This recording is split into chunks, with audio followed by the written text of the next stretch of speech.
പണ്ഡിതന്മാരെ, ഓ പാമരന്മാരെ, പാവപ്പെട്ടവരെ, സുഹൃത്തുക്കളെ, മുഅ്മിനീങ്ങളെ,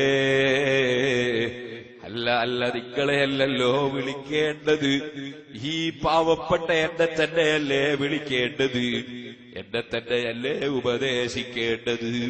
എന്റെ ശരീരത്തോടടക്കം ഞാൻ പറയട്ടെ, സുബ്ഹാനല്ലാഹ്, രക്ഷ ഈ ലോകത്തുള്ള രക്ഷയല്ല, വിജയം ഇവിടെയുള്ള വിജയമല്ല, ഇവിടെയുള്ള അലങ്കാരമല്ല, ഇവിടെയുള്ള സ്ഥാനമാനമല്ല, ഇവിടെയുള്ള അധികാരമല്ല, ഇവിടെയുള്ള പണമല്ല. അതൊരു ദിവസം വിട്ടേച്ച് പോകുന്നതാണ്, ദിവസമറിയില്ല. 2 ആഴ്ച മുമ്പ് മലപ്പുറം ജില്ലയിലെ കുറ്റിപ്പാലയിൽ ഞാൻ വഅദ് പറയുകയാണ്. വഅദ് കഴിഞ്ഞു, ഏകദേശം 11 മണിക്ക് സ്റ്റേജിൽ നിന്നിറങ്ങി ഞാൻ എന്റെ നാട്ടിലെ കുറ്റ്യാടിയിലേക്ക് പോയി. രാവിലെ എനിക്ക് എന്റെ കൂടെയുള്ള ഇസ്ഹാഖ് സഖാഫി എനിക്കൊരു ചിത്രം കാണിച്ചു തരികയാണ്. നല്ല അന്തസ്സുള്ള ബോഡിയുള്ളൊരു ചെറുപ്പക്കാരൻ, 30ഓ 35ഓ വയസ്സ് കാണുമെന്ന് തോന്നുന്നു. ആ ചെറുപ്പക്കാരന്റെ പേര് സുബൈർ. ഇസ്ഹാഖ് സഖാഫി എന്നോട് പറഞ്ഞു, ഇന്നലെ സ്റ്റേജിലുണ്ടായിരുന്നു, പ്രവർത്തകനായി വളണ്ടിയറായി സദസ്സിലുണ്ടായിരുന്നു, നിറഞ്ഞു നിന്നിരുന്നു, നിങ്ങളെ സമീപത്ത് വന്നിരുന്നു. ഈ ചെറുപ്പക്കാരൻ നേരത്തെ മക്കളില്ലായിരുന്നു, 8 കൊല്ലത്തോളം മക്കളില്ലാതിരുന്നു. നിങ്ങളോട് പറഞ്ഞു നിങ്ങൾ ദിക്റെഴുതി കൊടുത്തു, കുട്ടി ജനിച്ചിട്ടുണ്ട്. 2ാമത് വീണ്ടും ഭാര്യ ഗർഭിണിയാണ്, 7ഓ 8ഓ മാസം ഇപ്പോൾ ഗർഭിണിയാണ്. ഇന്നലെ സ്റ്റേജിലും സദസ്സിലും നിറഞ്ഞ് വളണ്ടിയറായ സുബൈർ ഇന്നലെ വഅദ് കഴിഞ്ഞു തിരിച്ച് വീട്ടിലേക്ക് പോകുന്നതിനിടയിൽ നിങ്ങൾ ഭക്ഷണം കഴിച്ച വീട്ടിൽ വെച്ച് ഭക്ഷണം കഴിച്ചു. എന്നിട്ട് അദ്ദേഹം വീട്ടിലേക്ക് പോയി, നിസ്കാരം നിർവഹിച്ചു. നിസ്കരിച്ചിരിക്കുന്ന വിരിപ്പിൽ വെച്ച് ഭാര്യയുമായി സന്തോഷം പങ്കിടുകയാണ്. വഅദ് സംഘടിപ്പിച്ചു, വഅദ് വിജയിച്ചതും അതുപോലെ വഅദ് പറഞ്ഞ പാവപ്പെട്ട ഞാനുമായി അടുത്തു വന്നതും ചിത്രമെടുത്തതും ഒക്കെ ഇങ്ങനെ പറഞ്ഞ് സന്തോഷിച്ചുകൊണ്ടിരിക്കുന്നതിനിടയിൽ സുബൈർ മറിഞ്ഞു വീണങ്ങ് മരിച്ചുപോയി. റബ്ബേ, സുബൈറിന് നീ സ്വർഗം കൊടുക്കണേ അല്ലാ. പെട്ടെന്നുള്ള മരണങ്ങൾ ഞങ്ങളെ നീ കാക്കണേ അല്ലാ. പെട്ടെന്നുള്ള മരണത്തിന് ഒരുങ്ങി നിൽക്കുന്നവർക്ക് ഗുണമായിരിക്കാം, എന്നെ പോലുള്ളവർക്ക് അത് വലിയ പ്രയാസമാണ്. അല്ലാഹുവേ, ഞങ്ങളെ കടപ്പാടുകൾ കടങ്ങൾ വീട്ടാതെ മരണത്തിന് വേണ്ടി ഒരുങ്ങി നിൽക്കുന്നൊരവസരം തരാതെ ഞങ്ങൾ ആരെയും നീ പെട്ടെന്ന് പിടിച്ചേക്കരുത് അല്ലാ. സുഹൃത്തുക്കളെ, അതൊരു മരണമാണ്. എന്റെ ചെറുപ്പക്കാരെ, അതൊരു മരണമാണ്. മരണം നമുക്കുമുണ്ട്, സമയമറിയില്ല,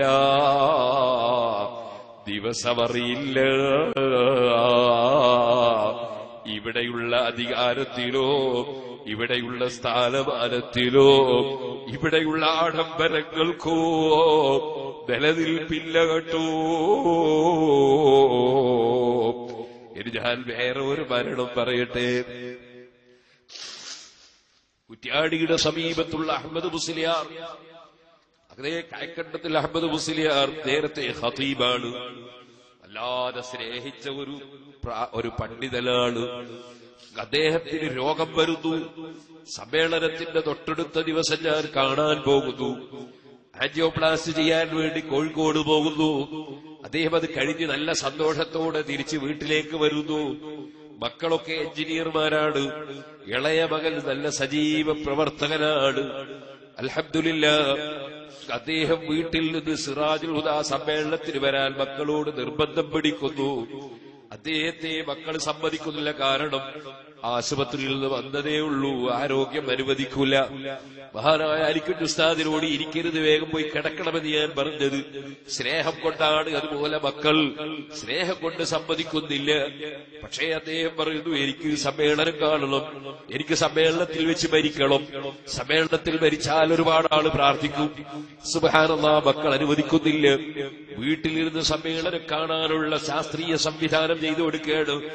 വീട്ടിൽ നിന്ന് സമ്മേളനം കണ്ടുകൊണ്ടിരിക്കുമ്പോൾ അഹമ്മദ് മുസ്ലിയാർ മറിഞ്ഞു പോവുകയാണ്. എടുത്ത് കാറിൽ കയറ്റി ആശുപത്രിയിലേക്ക് കൊണ്ടുപോവുകയാണ്.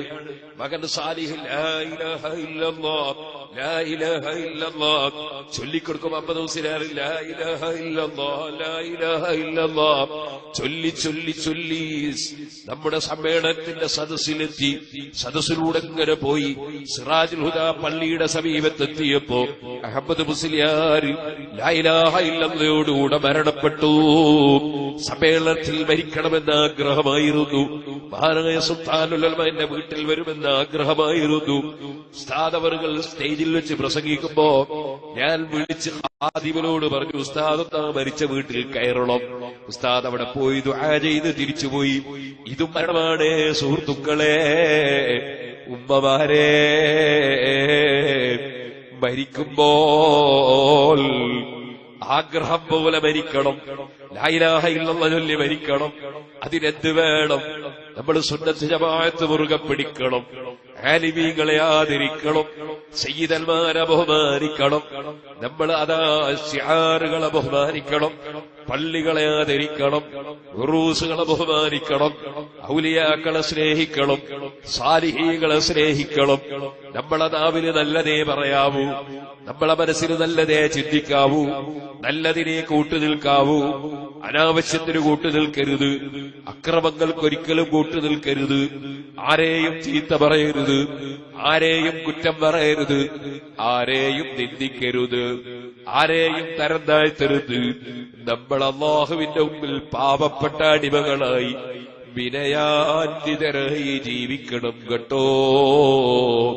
ഹബീബായ നബി സല്ലല്ലാഹു അലൈഹി വസല്ലം ഈ ജൂതനായ കുട്ടിയുടെ രോഗം കാണാൻ ചെന്നിട്ട് അല്ലാഹുവിന്റെ റസൂല് സല്ലല്ലാഹു അലൈഹി വസല്ലം മനസ്സിലാക്കുന്ന ഈ കുട്ടിക്ക് കൂടുതൽ ആയുസ്സില്ല. ഈ കുട്ടി അടുത്ത സമയത്ത് മരിക്കും.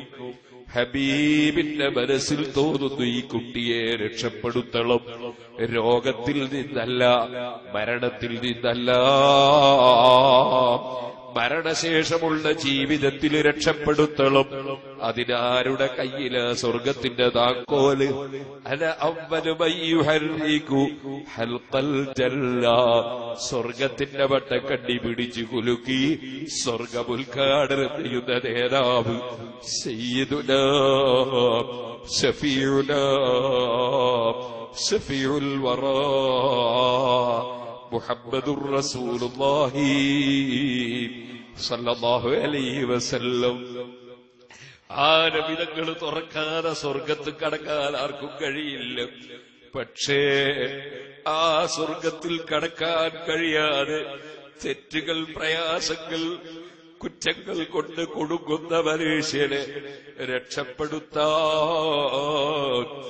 റക്കമന്റ് ചെയ്യുന്ന നേതാവാണത്. الشفاعة هب لنا في القيامة مسفقا وأهلنا إن